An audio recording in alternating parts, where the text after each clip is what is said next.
नमस्कार दोस्तों, हम लोग आ चुके हैं इस समय लालढांग चिल्लर खाल मार्ग पर, जहां पर लगातार 30 दिनों से हड़ताल है, जहां लगातार धरना प्रदर्शन किया जा रहा है। और हम यहां पर आ चुके हैं जहां थापा जी द्वारा और तमाम क्षेत्रवासियों के द्वारा इस मार्ग को बनने के लिए, जो कि बहुत ही महत्वपूर्ण मार्ग है, यहाँ पर धरना दिया जा रहा है। और इस धरने का आज जो है 30वां दिन है। और साथ ही साथ मैं आपको बताऊं साथियों के यहाँ पर भूख हड़ताल पर अब बैठ चुके हैं थापा जी और उनके साथी। और बात एक ही है, लक्ष्य एक ही है कि लालढांग चिल्लर खाल मार्ग जो है वो बने। और साथ ही साथ एक बहुत ही महत्वपूर्ण निर्णय जो है वो लिया गया है, और वो है कि रोड नहीं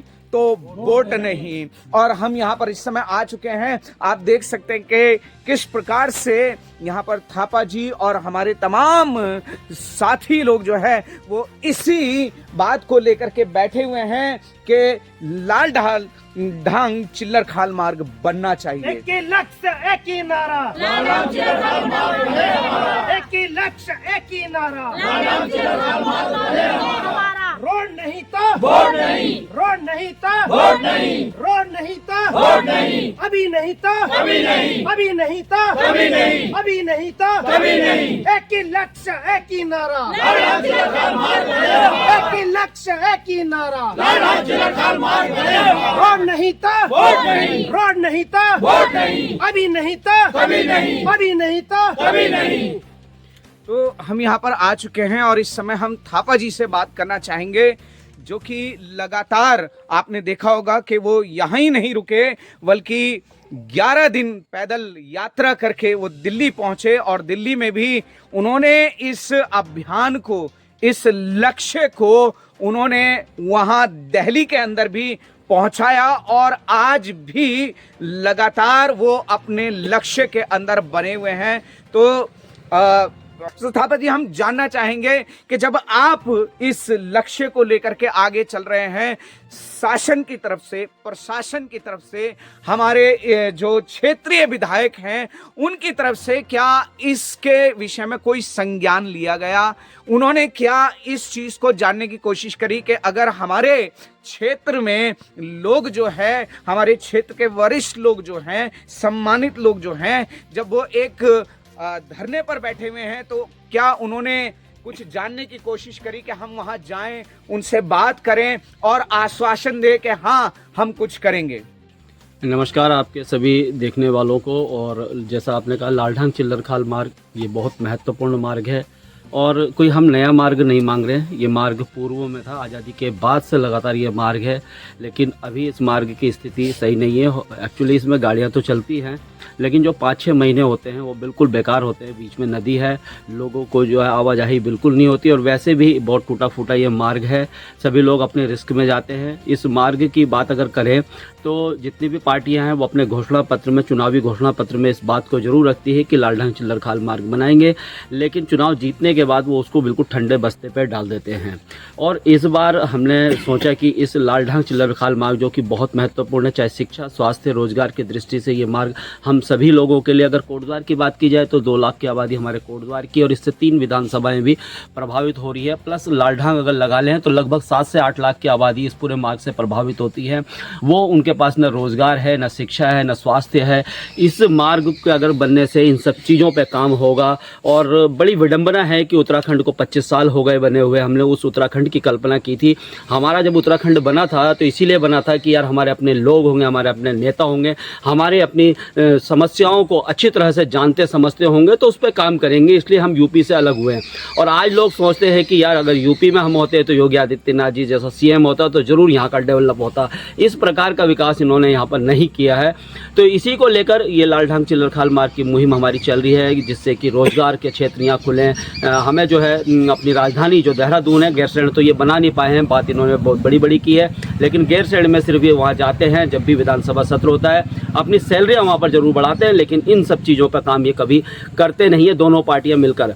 अभी ये जो लालढांग चिल्लरखाल मार्ग है, इस बरसात में हमने देखा जो नजीबाबाद से जब हम जाते हैं तो वो मार्ग भी बंद हो गया था क्योंकि कुछ काम वहाँ चल रहा था, और 7 से 8 घंटे लोग वहाँ पर बिल्कुल प्रभावित हो गए थे, वहीं रुके हुए थे। कोई गाड़ियों में पैक्ड हो गया था, 4 व्हीलर में, कोई 2 व्हीलर में, कोई बसों में, तो वहाँ पर हज़ारों बिल्कुल गाड़ियाँ वहाँ पर खड़ी हो गई थी। तो मैंने देखा यार ये क्या हो गया, कोटद्वार तो हमारा एक आइसलैंड बन के रह गया है, इस पर ज़रूर हमें काम करना चाहिए। एज अ पत्रकार तो हम ग्राउंड जीरो से रिपोर्टिंग करते हैं, चलिए अब कुछ अवेयरनेस का काम हम करते हैं, शासन प्रशासन को भी जगाएंगे और अपनी जो हमारे जो कोटद्वार के लोग हैं वो कहते थे यार थापा जी कि ये मामला तो कोर्ट में है, कोर्ट में, इस प्रकार से, क्योंकि सरकारें भी हमें यही बताती थी और हम लोग भी ये कोर्ट में यार चलिए ये कर रहे होंगे, कुछ नहीं होता था। तो मैंने कहा चलिए अवेयरनेस फैलाते हैं। सबसे पहले हमने हस्ताक्षर अभियान कोटद्वार में चलाया, और जब मैंने हस्ताक्षर अभियान चलाया तो मुझे लगा कि यार वाकई ये रोड तो लोगों को चाहिए और ये बहुत महत्वपूर्ण मार्ग है। उसके बाद दिल्ली पैदल चले, 11 दिन पैदल चलने के बाद जंतर मंतर भी पहुंचे, और वहाँ पर भी दिल्ली में भी लगभग 1 महीने रहने के बाद अवेयरनेस कार्यक्रम किया गया। उसके बाद जिस प्रकार से सोशल मीडिया में ये सब चीज़ें चली हैं तो एक अवेयरनेस पूरे उसमें फैली। मेरा उद्देश्य था कि मैं दिल्ली नितिन गडकरी जी से मिलूँ, क्योंकि 2017 में उन्होंने भी एक बार कहा था यहाँ पर चुनावी सभा में कि आप डॉक्टर हरक सिंह रावत जी को जिताइए और ये मार्ग मैं बनाऊंगा। तो मैंने कहा एक बार उनको ये वादा भी मैं दिला दूं। खैर मैं वहाँ विफल रहा नितिन गडकरी जी से मिलने का। यहाँ के नेताओं से तो मुझे मिलना इसलिए नहीं था क्योंकि इनको सब कुछ पता होने के बाद कभी भी इन्होंने उस प्रकार से काम नहीं किया जिस प्रकार से इन्हें करना चाहिए, और इसीलिए दिल्ली गए। दिल्ली के बाद जब हमने देखा कि यहाँ पर लोग बहुत ज़्यादा अवेयर हो गए हैं, और सबसे बड़ी बात मैं आपको बताऊँ कि दिल्ली में जिस प्रकार से मैं वहाँ रोहित डंडियाल जो सुप्रीम कोर्ट में एडवोकेट है उनके पास मिला, उनका एक मैंने साक्षात्कार किया, तो उन्होंने एक बहुत बड़ी बात बताई जिससे कहीं ना कहीं यहाँ के जनता जो है जागृत हुई। उन्होंने कहा थापा जी सुप्रीम कोर्ट में ये मामला चल रहा है, लेकिन सरकारों ने, स्टेट ने हमारी या हमारे जो कोटद्वार विधानसभा के जो विधायक हैं या जनप्रतिनिधि हैं, इन्होंने कभी भी उस पर पैरवी नहीं की। इनको ये तक नहीं पता कि इसके केस नंबर क्या है। तो बताइए इससे बड़ी क्या विडंबना होगी। तब लोगों की आंखें खुली कि यार बताइए, ये बोलते हैं कि कोर्ट में मामला लंबित है, कोर्ट में लंबित है, लेकिन इन्होंने अभी तक इस प्रकार से नहीं किए। मामला अगर कोर्ट में लंबित है तो अच्छे से उसकी पैरवी कीजिए ना, उसकी वकालत कीजिए। आपके पास सब कुछ है, जनता आपको क्यों चुनती है? जनता इसलिए चुनती है ना, जनता का को इतना काम है, उनको अपनी फैमिली चलाने के लिए इतना काम है कि वो सभी इन चीज़ों को करेगी, आंदोलन करेगी। उनका ये काम नहीं है, वो तो एक वोट देके जनप्रतिनिधि चुनती है और वो समझती है कि यार ये जनप्रतिनिधि हमारी चीज़ों पर, हमारी समस्याओं पर काम करेगा, हमारे शिक्षा के लिए, हमारे रोजगार के लिए, हमारे स्वास्थ्य के लिए काम करेगा। और जब जनप्रतिनिधि नाकारा हो जाता है, काम नहीं करता है, तो फिर जनता सड़कों पर उतरती है, अपने हक के लिए लड़ती है। और इस बार कोटद्वार में ऐसा ही हुआ है, जनता अपने हकों के लिए लड़ रही है, उतर रही है। और हमारा कहना यही है कि इसको कोर्ट में अच्छे से लड़िए, केंद्र में लड़िए। क्या एनजीटी का मुद्दा एक कोटद्वार के लिए है? सारे भारतवर्ष में सड़कों का जाल बिछा हुआ है और सभी इसी प्रकार से बन रही हैं रोडें। तो हमारा कोटद्वार अछूता क्यों? हमारा कोटद्वार विकास से दूर क्यों? हमारे कोटद्वार में शिक्षा का स्तर क्यों नहीं बढ़ेगा? रोजगार हमें क्यों नहीं चाहिए? हमको भी सभी कुछ चाहिए, हम भी इस देश के नागरिक हैं। हम इन चीज़ों से अछूते क्यों रहेंगे? जब सबको सब चीज़ें मिल रही है, हम कैसे इसमें पीछे रहेंगे? तो इसीलिए ये आंदोलन है, जनता समझ रही है, आगे बढ़ रहा है, और अब इन जनप्रतिनिधियों को काम करना पड़ेगा। जो उस काम से हम पहले कुछ भी नहीं हमें चाहिए, रोड नहीं तो वोट नहीं। पापा जी 5 दिन आज इस भूख हड़ताल को हो चुके हैं, क्या कोई आया इस चीज का जायजा लेने के लिए कि यहाँ क्या हो रहा है, या फिर आश्वासन देने के लिए कोई क्षेत्रीय विधायक या कोई भी ऐसा अधिकारी जो आकर के इस चीज में ये कह सके, एक आश्वासन ही दे सके कि हाँ हम आगे करेंगे? जैसे हमने रितु खंडूरी जी का एक बयान सुना था और उन्होंने उस बयान में बड़े अच्छे से कहा कि मैं कार्य कर रही हूँ, तो क्या कहना चाहेंगे उसके लिए? ये तो देखिए बरसों से चल रहा है, मैं कार्य कर रही हूँ, लेकिन अब की बार इन बातों से नहीं चलेगा जब तक कोई ठोस प्रमाण हमें नहीं मिलेगा। उससे पहले हमारा ये आंदोलन समाप्त नहीं होगा और जनप्रतिनिधि कोई नहीं आए।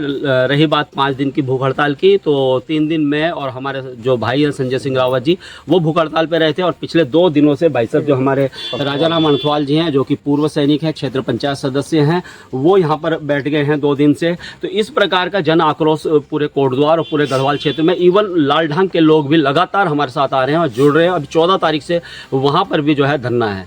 दोस्तों सोचने वाली बात यह है कि जहां समस्त क्षेत्र जो है उसका विकास रुका हुआ है और विकास के नाम पर जो कि बहुत ही महत्वपूर्ण है ये मार्ग, जिस मार्ग को कि आप देख सकते हैं, ये बहुत महत्वपूर्ण मार्ग है जो कि गढ़वाल को जोड़ता है, राजधानी से जोड़ता है, पूरे आपके पौड़ी को जोड़ता है, वो अभी तक बना नहीं है।